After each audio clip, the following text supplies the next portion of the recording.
ኖላዊት መቅዲ እንግዲህ ከአሲር ጋር ትልቅ ጠብ ውስጥ ገብታለች በሀና ምክንያት ማለት ነው። ሀንቾ ግን ምን አስበሽ ነው የልጁን ልብ እንደዚህ ሳብ አድርገሽ ጭልጥ እያረግሻቸው ያለው ማለት ነው።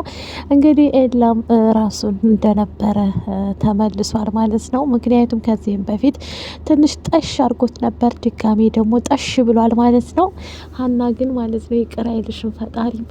በአሲር እና በኤላ መካከል ያለውን ነገር ወይም ደግሞ ቁርጡን መናገር አለብሽ እንጂ መወላወል የለብሽም። እንግዲህ መቅዲ እውነት ተናግራለች ማለት ነው። የተናገረችው ነገር ምንድን ነው? እሷ ከፍቅር አንጻር ነው ማለት ነው። አሲርን ስለምትወደውና ስለምታፈቅረው እሱ ደግሞ መቅዲን እንደ እህት እንጂ የቀረባት እንደ ወንድም ሆኖ እንደ ፍቅር እንዳልቀረባት ከዚህም በፊት ነግሯት ነበር። እሷ ደግሞ እንደዚህ አትበለኝ፣ እኔ እወድሃለሁ አፈቅርሃለሁ እያለችው ነበረ። ሊረዳት አልቻለም ማለት ነው። በስተመጨረሻ ሀና ናት ልብህን የሰወረችህ፣ ሀናን ገድዬ እንግዲህ እኔም ራሴን አጠፋለሁ እንድገላ ፍቀድልኝ እያለችው ነበር ማለት ነው። ሰላም ጤና ይስጥልኝ ውድ ቤተሰቦቼ፣ ለቻናል አዲስ ከሆናችሁ ላይክ፣ ሸር፣ ሰብስክራይብ ማድረግን አትርሱ ማለት ነው። እንደተለመደው ኖላይቶችን ይዘንላችሁ ከች ብለናል ማለት ነው። የኖላይቶች ጉዳይ እንግዲህ ግራ እያጋባ ነው። ሀንዬ ልቧ ተሰብሯል። በእርግጥ ኢዝራን እንግዲህ ከዚህ በኋላ የኔና ያንተ ነገር ያበቃል፣ እናም ደግሞ አልፈልግሽም በለኝ ባክህን እያለችው ነበር ማለት ነው። ግን አፈቅርሃለሁ እወድሃለሁ፣ ግን አንተ ደግሞ አልፈልግሽም በለኝና እዚህ ጋር እናቋርጥ እያለችው ነበር። እሱም ደግሞ እንዴት ብዬ መወድሻለሁ እኮ እያለ እየነገራት ነበር ማለት ነው። ኖላይትም ቤቱ ብቻውን ነበረ። በስተ መጨረሻ ሀና ሄዳ እንግዲህ ምላሴ ልሸኝሽ በቃ ወደ ቤት ከሄድሽ፣ ምክንያቱም ሁሉን ነገር ላባዬ መንገር አለብኝ ብላ ለኖላዊት ሁሉን ነገር ስትነግረው እሱም ተረድቷት ነበር እና በጊዜው ከዛም አልፎ እንግዲህ ሀና ያደረገችው ነገር ምንድን ነው? ስህተቷ አግባይ በማለቷ እንግዲህ ጥያቄ አቅርባለት ነበረ። እሱም ደግሞ ለጥያቄው መልስ በጊዜው አልነበረውም። በስተ መጨረሻ ግን መልሱን አቅርቦላት ነበር። በዛ የተነሳ እንግዲህ ሀንዬ አሁን ላይ ልቧ ተሰብሯል ማለት ነው። እሱም ደግሞ ለምን አንጋባም? ላገባሽ ለብዙ ዘመድ ነገር ያለው እንዴት ነው አሁን ላይ? እኔም ነግሬ ነበር ግን አይሆንም አለችው።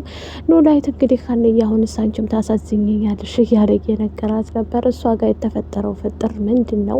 ኖላዊት እንግዲህ በስተ መጨረሻ እየነገራት ለሀና አንቺ ጥሩ ልጅ ነሽ፣ ግን እሳ ምንም ልታደርጊው አትችይም፣ ከፈጣሪ የተሰጠች ስጦታ ነው፣ ፍቅርን ደግሞ መግፋት አትችይም እያለ እየመከራትም ነበር ማለት ነው። ሀንዬ ብታይ መንገድ ላይ ሄጄ ስመጣ አንድ ልጅ ታወቅሽው የናሴርን ጓደኛ፣ ይሄ አዲሱ ኤላ የሚባለው ልጅ እናሴር ጋር የምታየው እሱ እንግዲህ መንገድ ላይ ቁጭ ብሏል ማለት ነው። ፌስታል ሰብስቦ አይምሮ ልክ አይመስለኝም፣ በጣም ጥሩ ልጅ ነበር እኮ እያለ በጣም አዝኖ ሲነግራት እሷም ደንግጣ እንዴት አባዬ እያለች እያለቀሰች እና በእኔ ምክንያት ነው አባዬ ምን ላድርግ እያለችው ነበረ። ኖላዊትም ግራ ገብቶት ሀንዬ መረጋጋት አለብሽ፣ ሁሉን ነገር እኮ እናስተካክላለን እያለ ሲነግራት ነበር ማለት ነው። በነገራችን ላይ ኖላዊት በጣም መልካምና አስተዋይ ልጅ ነው ማለት ነው።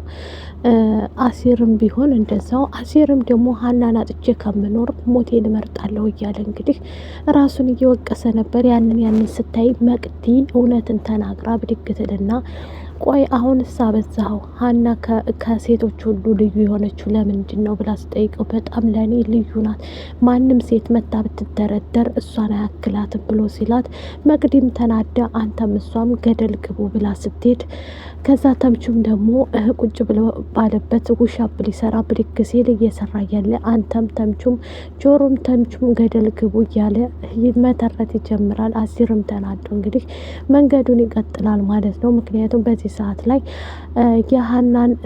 ሀናን ያዳናት ተምቹ ቢሆንም መሀል መንገድ ላይ ልትወጋት የነበረችው መቅዲ ብትሆንም በመሀል ደግሞ ምን እያረግሽ ነው አይሆንም እያለ ሰምቶ ነበረ። ይሄንን በመስማቱ አሲር የሚያውቀው ታሪክ የለም ነበር። በስተመጨረሻ ከሰማ በኋላ ነው መቅዲኒ ጋር ሊጣላ የደረሰው። እሷን እንደዛ ስላደረግሽ እኔን የምታገኝ መሰለሽ ወይ?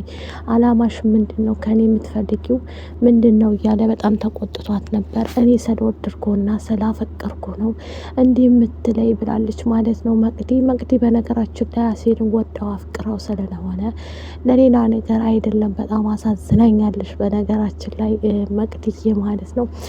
ወደ መስፍንና ሜላት ጋር ስመጣላችሁ እንግዲህ በቃሉ እየተከታተላት እንደሆነ ለሜላት ይነግራታል ማለት ነው መስፍን። እሷም ደግሞ አሀ እሱ ነበር ማለት ነው የድርጅታችን ጦስ፣ ይሄ ጦሰኛ አያደርግም ብዬ አላስብም፣ እንደሚያደርገው 100% አውቃለሁኝ እያለች ነበር ሜላት ማለት ነው። ምክንያቱም አሁን በቃሉ የሜላትን ውድቀት እንጂ እድገት አይፈልግም። እሷ እየወደቀለት እንድትሄድ እንደዚሁም ደግሞ ትዳሯንና ልጆቿን በትና በቃ ጨርቋን ጥላ እንድታብድ ይፈልጋል ማለት ነው። ገና አልተሳካለትም። መስፍንም ደግሞ ከዚህ በኋላ አግኝቼ እሱን ማዋራት አለብኝ በድጋሚ እያለ ይላታል ማለት ነው። ይሄማ ሊሆን አይችልም በፍጹም እያለች ወይዘሮ ሜላትም እያለች ነበር ማለት ነው። እንግዲህ ጺም ኢስራን እኔ እንደዚህ ስትሆን ማየት አልፈልግም ብላ ስትለው ሰላምን ደግሞ አግኝታ እንገናኝ ባለችባት ሰዓት ላይ ሰላምም ደግሞ አንቺ ውሻ እነሱ ተዳክመዋል ብለሽ ኢስራና ሀና ተጣሉ ብለሽ ገና ለገና በዛ ሀሳብሽ ኢስራን ልትወስጂ ነው፣ ሁሉን ነገር ደርሼብሻለሁ እያለ ትቆጣታለች። አረ በእናትሽን ያሳዝኑኝ ነው ልጁ ለሌላ ነገር አይደለም ተረጋጊ እያለች ብትላትም ሰላምም እንግዲህ ብድግ ብላ ያው ለሀና ጠበቃ ስለሆነ ጽጋ አሁን ላይ በፊት ነበር እንጂ አሁን እንደ ጓደኛም ሆነ እንደምንም ብዙም አታቀርባትም ማለት ነው። ምክንያቱም ሀናና ኢስራን ለማጣላት ስለምትፈልግ ጽ እንግዲህ እሷም ኢስራን አፍቅሬዋለሁ ልቀቂ የኔ ነው እያለች ነው ማለት ነው። እባክሽን ሀና ይሄ ሁሉ ጦርነት ከሚመጣብሽ ኤላሽ ጋር ስብስብ ብለሽ ብትቀመጪ ይሄ ሁሉ አይመጣብሽም ብዬ ነው ማስበው ማለት ነው። ድንብላልና ተምቹ ከታረቁ በኋላ በፍቅራቸው መሀል በቃ ደስ ብሏቸው እየኖሩ ነው ማለት ነው። ሁሉም ነገር ተስተካከለለት። ተምቹ እንግዲህ አሲርን እየተከታተለ ይገኛል በስተመጨረሻ ማለት ነው። መቅዲጋ ተቀያይሟል ማለት ነው። ከወደዳችሁት ላይክ፣ ሸር፣ ሰብስክራይብ አድርጉ።